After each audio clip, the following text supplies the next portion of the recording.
welcome to Butterflies of Wisdom, everyone.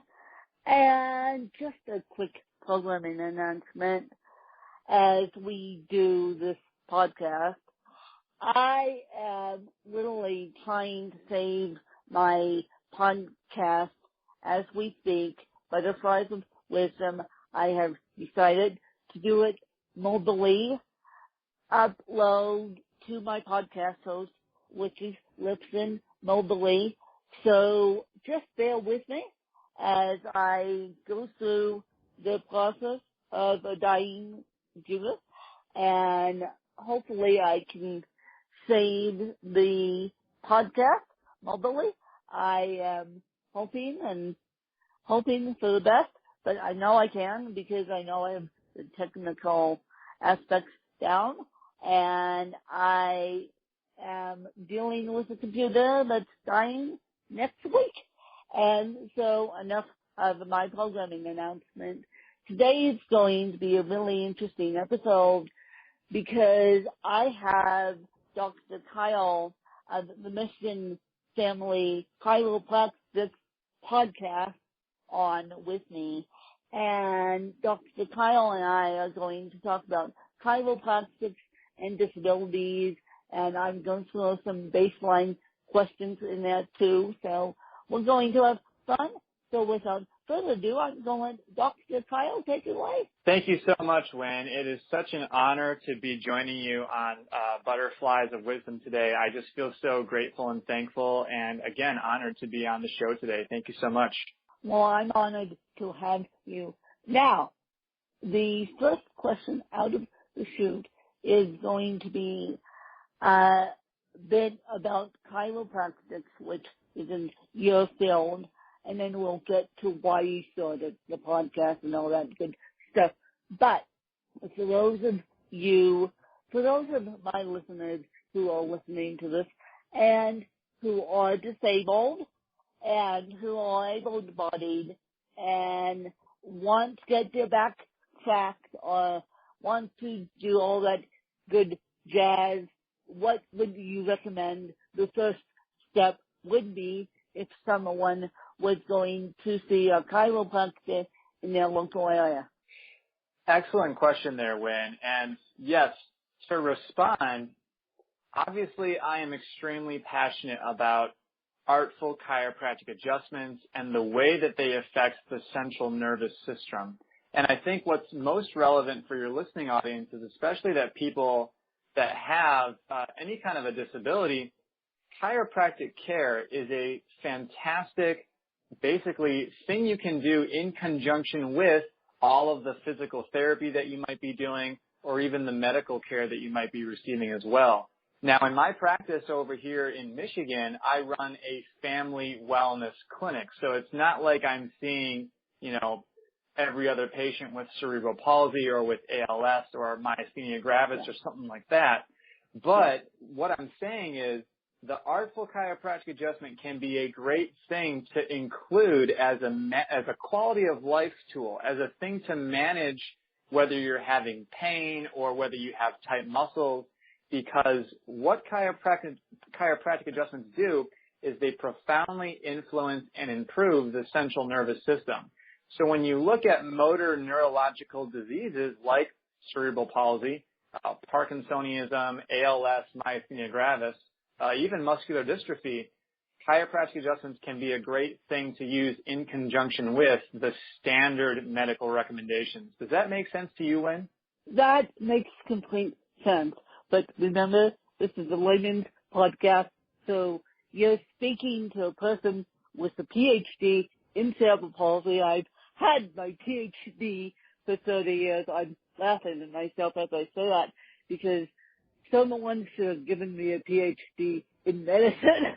I have seen enough doctors and enough alternative doctors that it's not even funny. And at one point, I was doing chiropractic, and let me tell you guys, it changed my life. I had to stop because of the aspects of the place where I was doing it is now going under a complete remodel.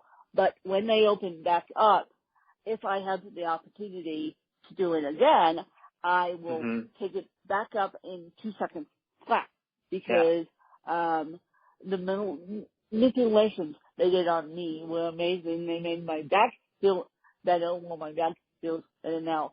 But they made my neck feel better. They made my hands feel better. They made everything feel better. Everything to get back in alignment. Because I also have a wonky kneecap that does sideways dances. So if someone is listening and they want to go to a chiropractor in their local area, let's say California or Michigan, quite frankly, what is the first step?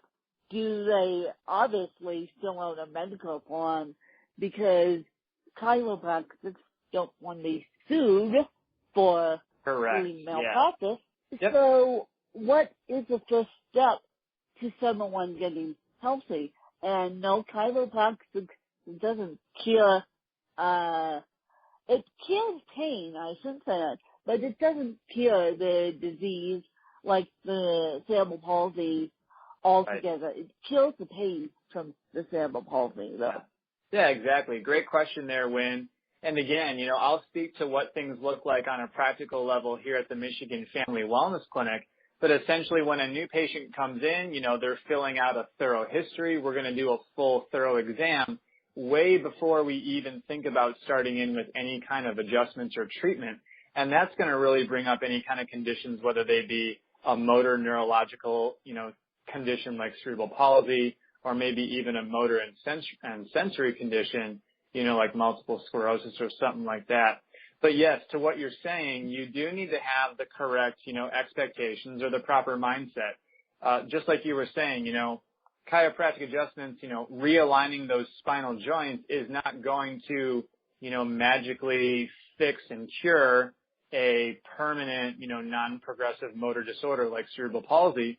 That being said, when you look at some of these conditions or when you look at some of these diseases that people have, the quality of life, the palliative care is so significant because if you can help someone, like you mentioned your knee or, the knees walking together or the toe walker is a very common presentation, with someone with CP. If as a chiropractor I can help that person, have a better gait or experience more sensation in their extremities or their hands, like, how do you put a value on that? Like, that is so significant for that person and how they live their everyday life. Yeah. Okay, that's it. With my place where I was doing chiropractic opened back up again, it was the Aspen Club. And those of you who don't know my routine right now, I do alternative PT with a robot and walking mat stuff. So when the Aspen Club opens back up and they can have me again, I will definitely pick up chiropractic as a part of my weekly routine because I think it's amazing.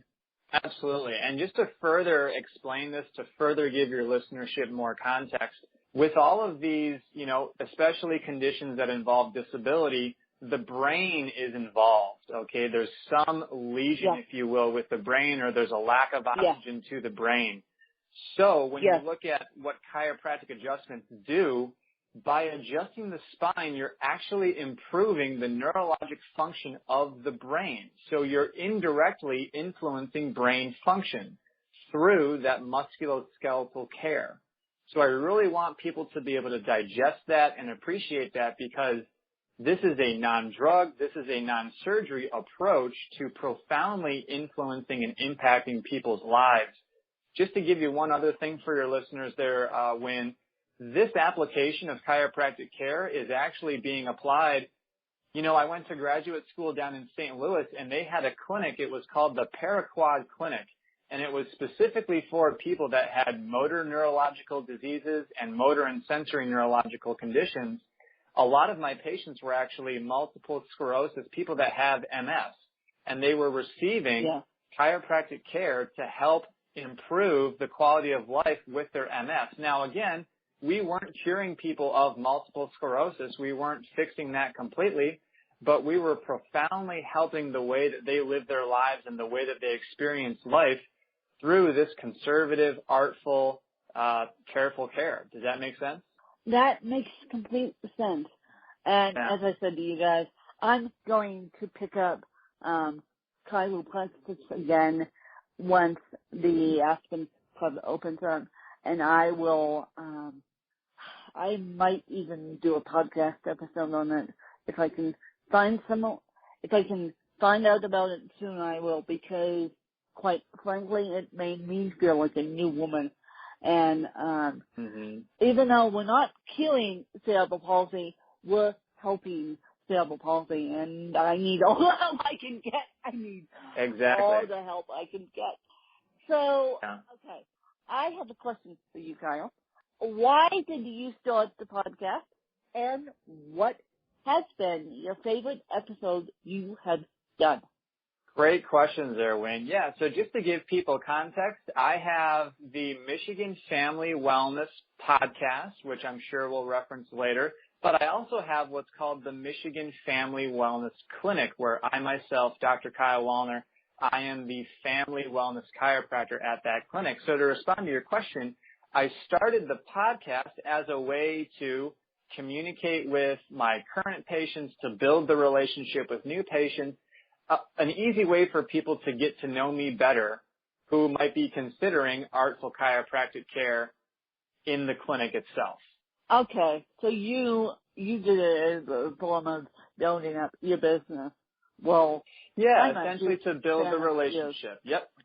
By the way, I'm a huge fan of yours, and I, when I quit working, which will be in the next 3 years, working my day job, I may have to fly out to Michigan, meet you, and meet all my fan base out there, because I am a huge fan of yours. I'm also a huge fan of alternative practices. Yeah. And so what has been your favorite episode you have done? Gosh, yeah, that's such a great question, too. I'm at about 54 episodes right now, and to pick a favorite one, that's tough. I might have to say this. You know, I often do informative podcasts, you know, like very empowering episodes, trying to provide people with as much value and information as possible. That being said, I did do an episode with my wife, actually, that has just gotten tons of downloads. It was around the Valentine's Day holiday, and I just wanted to, I wanted to build the relationship between myself and my patient community. So my wife, Rachel, and I actually recorded a podcast where we discussed our dating relationship and the things that we did, the things that we did not do, you know, before we got married. Because again, with Valentine's Day, there's just all this stuff going around with dating and, you know, all the drama and things. So we just wanted to share, you know, what we did. So that might be my favorite one. Okay, you got the family involved. You got the family involved. Now, what is your favorite podcast that you listen to? Yeah, that I currently listen to? I've been listening to a lot of what's called the evidence-based chiropractor. I think a lot of people might hear chiropractic and may have some stereotypes or some, you know, ideas in their mind about what they might think it is, but I really enjoy the podcast called the evidence-based chiropractor because there is so much research to substantiate what we as chiropractors do with our hands and how it's as effective and even more effective than drugs or surgery. So the evidence-based chiropractor is the one that I've been listening to a lot. Okay.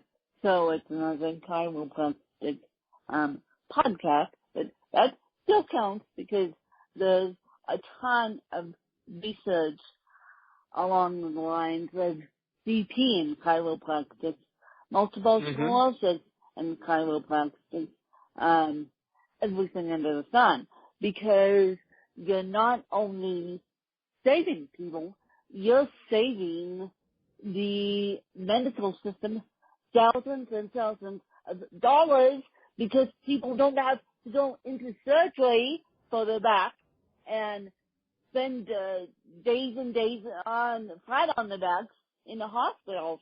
I mean, let's be realistic here.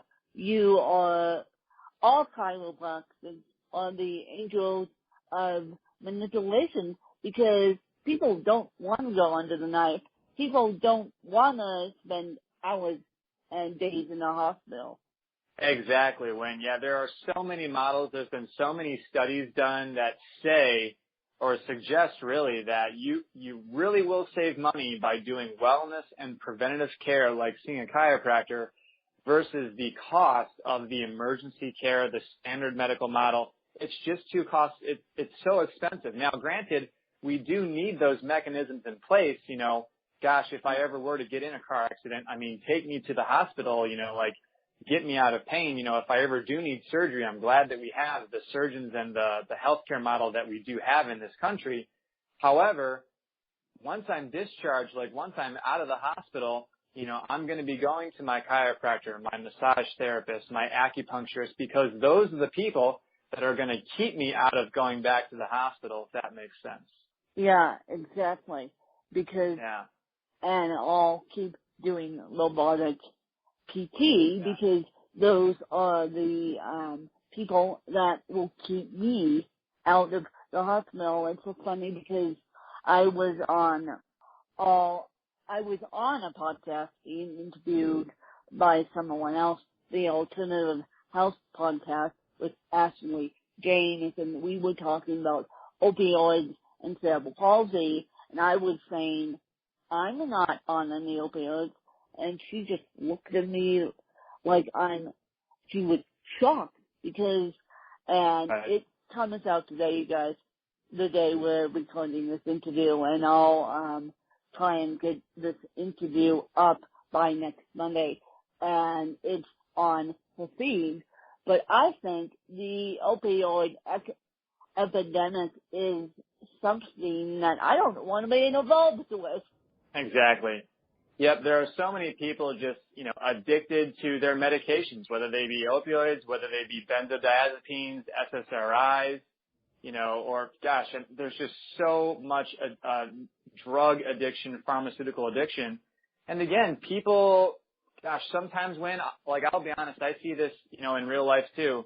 There are some people that would rather have their pain because that's what they know versus going to someone like a chiropractor to get that fixed, to get that release. Does that make sense? You know, there's some people that just don't even want to, you know, commission another person or to ask for help because out of, you know, shame or fear or whatever it might be. So there is that. Yoga.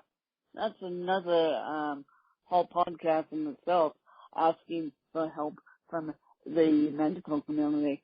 Now, I think health is very important. Health becomes your main priority when you don't have it, and health becomes your main priority before the business aspect, because as solo entrepreneurs, if you don't have your health, you don't have anything. Exactly. If you can't take care of yourself, you know, you're not going to be able to take care of the ones that you love and the people that depend on you. So I couldn't agree more, Wynn.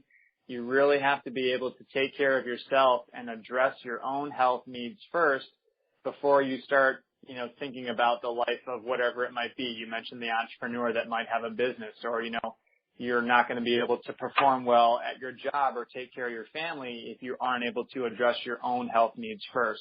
So absolutely.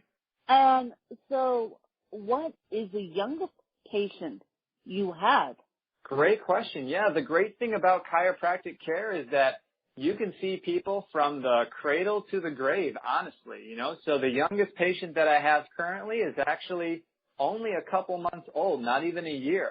And I've been adjusting this little guy since when he entered the world, like even when he was weeks old, and now he's coming up on a year. So that's been great just to be able to provide, you know, that neurologic support with that adjusting of the spine, especially at that young age. And then the oldest patient that I have is in his 80s, honestly. So that gets into a discussion of osteoarthritis and all the different types of arthritis. Yeah. Chiropractic care is so great for senior citizens, especially because as the spine ages, things start to degenerate. So when you can put that motion back into those spinal segments, you can, again, significantly influence and elevate someone's daily life experience where things like drugs and surgery, they're not going to be able to really provide that same relief for them. So, yes, most of my patients are kind of in their teenage years through adulthood, but I do have people on both ends of that extreme spectrum, very young and very old as well. Again, it's the family wellness lifestyle clinic, so that's what I really want to work with, is just a bunch of families and taking care of the entire family. Yeah, and taking care of the entire family. And where can people find you? And then before I let you go, I'm actually going to let you turn the mic on me and ask me a couple questions that you've been dying to ask me. But first, where can people find you? Absolutely, Wynn. So the best place I would recommend if you guys are really into podcasts is to check out the Michigan Family Wellness Podcast. You can find that on your iPhone or your Android device. It's all over iTunes and Google Play Music and Stitcher and things like that.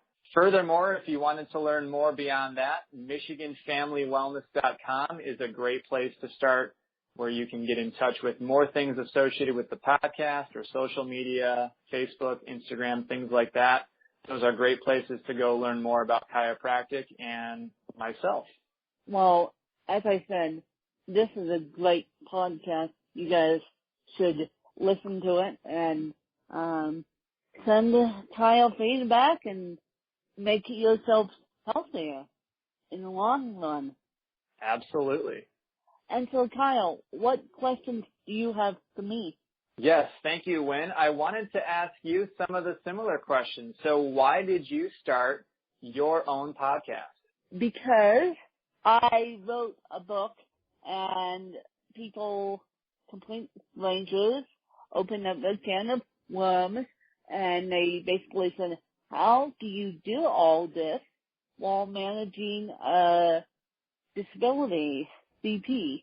And so I found, oh boy, they opened up a can of worms that now I either have to close or open up that apple further down. And then I decided, okay, I'll do a podcast. But how I decided to do it is I decided to do an interview show because I wanted to interview people that I admired, like you.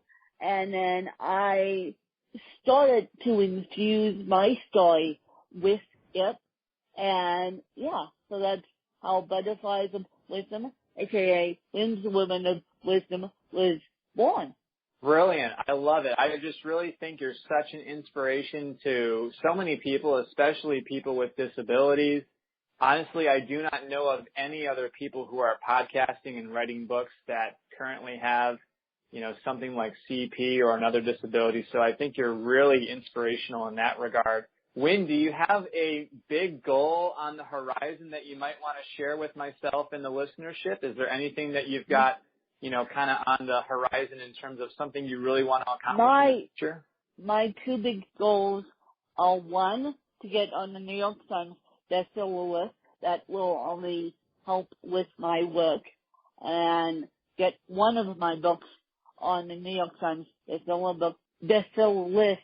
Hopefully, my latest book, The Mosaic of CP, which comes out August 12th, is in the editing process right now, and that book will be self-published as always. And then I made it official June 27th, but I just decided yesterday, in the next 3 years, I'm going to make my books and my podcast my full-time income. So yes, I'm stepping away from teaching, and in the next 2 to 3 years, I'm stepping away from teaching preschool and teaching elementary school. Fantastic, Wynn. I love it. That's absolutely amazing. Turning your creative outlets, the content creation into your full-time gig, that is absolutely amazing. Congratulations to you. Thank you. And the reason why I'm doing that is because for my health. I'm actually doing it for my health. A lot of people think I'm doing it because I can't do it because of my disability. I'm doing it for my health, and I'm improving my health without getting sick and sending those kids. And so I think when I step out of the education field, the first thing I'm going to do is go find a chiropractor to readjust my back from sitting in those cockamamie positions, and then we'll see. Fantastic, Wynn. Absolutely brilliant.